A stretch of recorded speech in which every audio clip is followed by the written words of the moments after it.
what's happening? This is Joshua Boetsi and you're watching Sporting Icons. Now, as we know, pound for pound is always subjective. In other words, it's all opinionated. And a lot of people who do pound for pound lists, I mean, I personally don't. I don't really believe in it too much.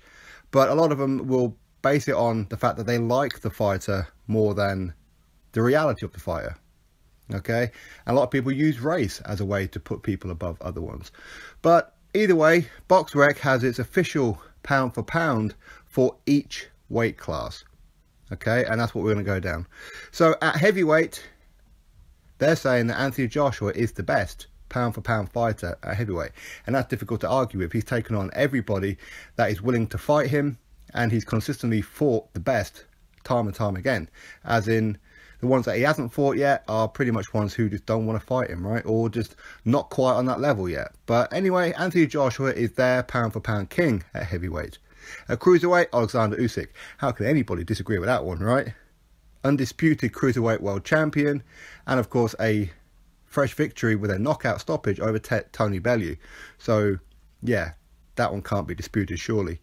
Light heavyweight, Eleider Alvarez. Now for me, I would probably put Dmitry Bivol in there, or Artur Beterbiev. And potentially some say that Kovalev may actually get Alvarez in the rematch. So again, it's a bit of a tough one. In fact, I'll probably favour Callum Johnson to beat Alvarez. But again, this is all opinionated, isn't it? So it is whatever it is, but they have Alvarez as their pound for pound number one. At super middleweight, Callum Smith. Yeah, again, I agree. Winner of the World Boxing Super Series, the Muhammad Ali Trophy. He's, of course, the Super WBA Super Middleweight World Champion plus WBC Diamond. Again, be hard to look past him. I know that there are a couple of other champions out there, but listen, if you didn't enter the World Boxing Super Series, for me, you're a ducker.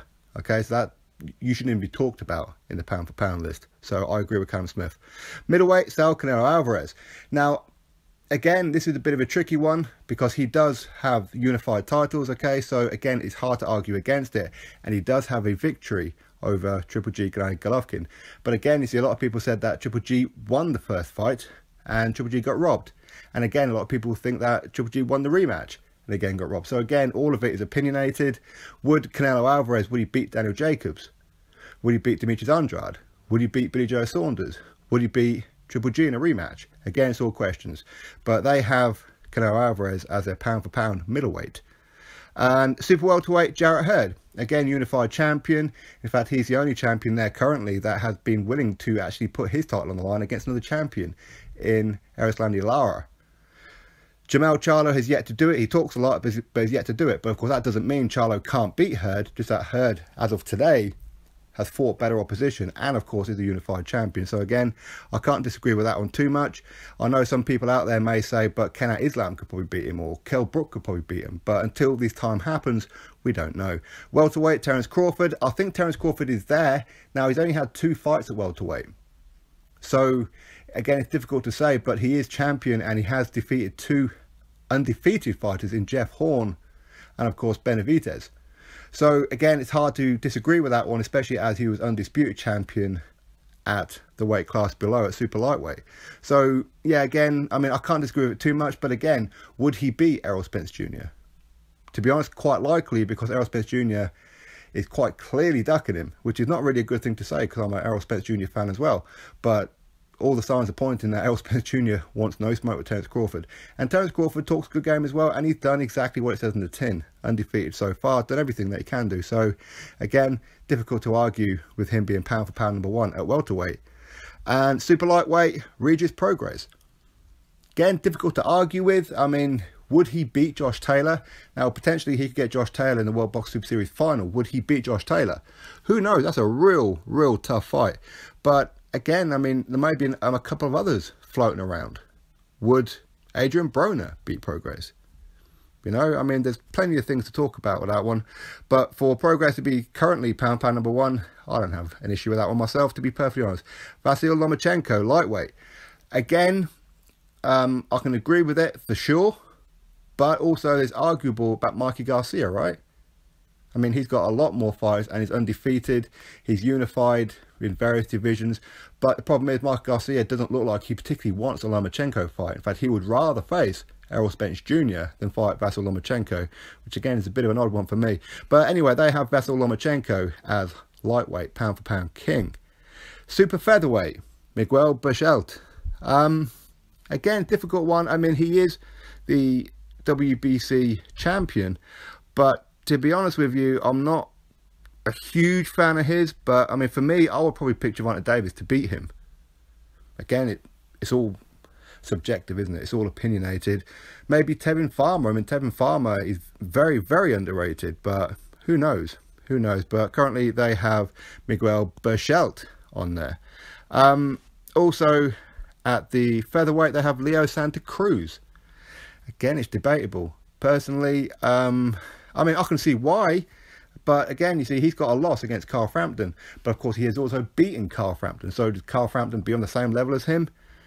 I don't know. I mean, again, it's very, very difficult to say. But again, Gary Russell Jr., no, probably not. I mean, Oscar Valdez for me will probably be the one. That's just my honest opinion. At super bantamweight they have Isaac Dogbo, a Brit. So again, yeah, I'm all in. A little bit of bias on that one, but there again, would Dogbo beat Daniel Roman? Again, very, very difficult question. I mean, I believe in Isaac Dogbo. I think Isaac Dogbo is the real deal. I really do believe that he is the real deal. Now at bantamweight, again, this one's a bit iffy as well, but you know, they have Lewis Nery. Now Lewis Nery is a quality fighter, but for me, no, is he in the World Boxing Super Series? Well, I mean, listen, I know that a lot of people are high on Lewis Nery, and I understand why. It's just that for me, I don't know, I would probably go Inoue, to be fair. It's difficult for me to argue with Ryan Burnett. I mean, for me, Ryan Burnett was the #1 in that division for, I don't know, I've been saying it for the last few months, but unfortunately he got injured where he pulled his back against Nonito Donaire in the opening round of this World Boxing Super Series, so I had to withdraw. So we don't know how well Ryan Burnett would have got on. How would he have got on against Inoue? Would he have beaten Donaire? You know, I mean, Emmanuel Rodriguez as well is also no mug, and of course Alana Tete is certainly no mug as well. So again, maybe it's all down to opinion. Well, I'll say maybe it is down to opinion, but I mean, for them having Lewis Nery, can't argue too much, but for me, I'll probably have Inoue in that one.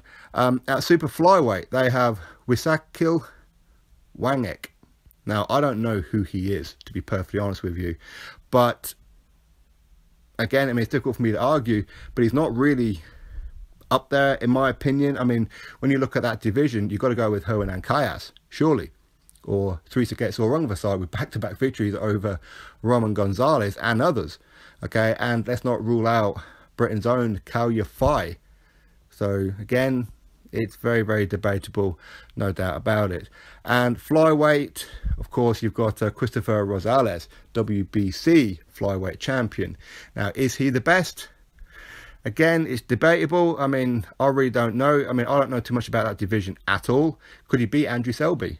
Andrew Selby's a very good fighter, in my opinion. But again, maybe I'm being a bit biased on that one. Or the WBO world champion, Kosel Tanaka. Don't know. As I said, I don't really know that guy too well at all. Well, I say I don't know him at all. I don't actually know him at all. And light flyweight, Ken Shiro. I have to agree on that one. He does have a fight coming up at the end of December 30th in Japan as well, where he's gone up against somewhat of a journeyman. I mean, I know he's WBC champion, but I know for me, I think he could have fought a bit more stiffer opposition, in my opinion. But anyway, I mean, I don't have too much of a problem with him being the pound for pound light flyweight or junior flyweight, however you want to call it, pound for pound #1. I mean, I kind of wish that him versus Moonsri would have happened, but ultimately that's probably not going to happen. Or I don't know, maybe against Inoue, who knows. And of course, at minimum weight or mini flyweight, if you like, we have Moonsri as their pound for pound #1. Now, of course, he is 51-0, so currently he holds the record of wins with no draws and no defeats on his record. So currently he's ahead of Floyd Mayweather Jr. But again, he hasn't exactly been fighting the best. Is he the best at this division? Again, it's difficult to say. I mean, I don't know. I think there's probably a couple of fights that he probably could take on, but he's just not going to, is he? I think he's just going to go for some cherry picks. He has, even in recent times, he's been taking on a lot of people at their pro debut even at this stage, okay? And he's been taking on journeymen and 6-rounders and 4-rounders and 8-rounders.